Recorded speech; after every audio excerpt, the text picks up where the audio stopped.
Ghana is increasingly becoming the favorite dumping ground for the exportation of illegal waste, particularly electronic waste.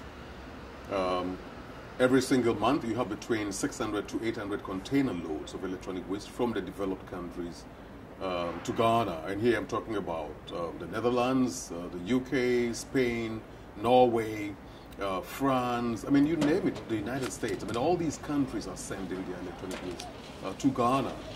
It has implications for agriculture. It has implications for the environment in terms of our water bodies, and also the land and even air quality. You know, a lot of times these electronic waste are dismantled by very young people, some as young as 7 years, 8 years. They take in so much toxic substances, chemicals into their body. And here I'm talking about lead, cadmium, brominated flame retardants. I mean, these are young people whose bodies are growing up and are very susceptible to the impacts, the negative impacts of all these chemicals. Well, the government of Ghana, at least the two past governments, and I think even the current one, they've all condemned the illegal exports of e-waste to Ghana. And they have told the European Union to stop using Ghana as the dumping grounds for the electronic waste. I also know that the government has gone ahead to put together some regulations, you know, to make it difficult for e-waste to come into the country. But, I mean, Ghana is a poor developing country. There are other issues that the country and the government should be dealing with. So we should not, as a people and government, be saddled with problems being foisted down our throat by the West.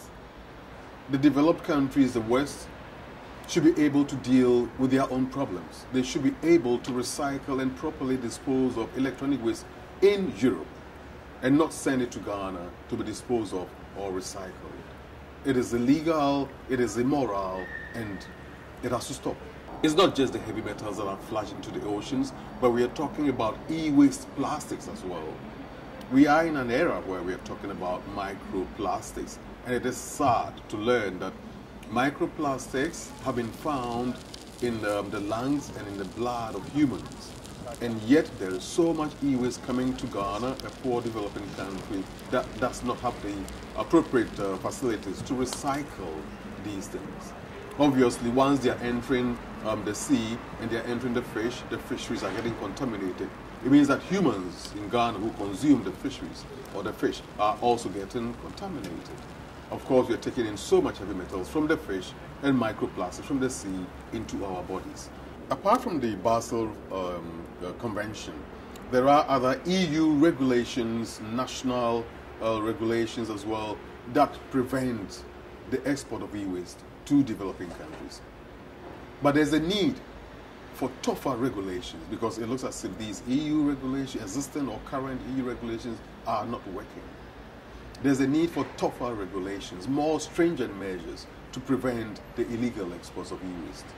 Because it is indeed a tragedy, it is a nightmare for developing countries such as Ghana in terms of the environmental and public health consequences.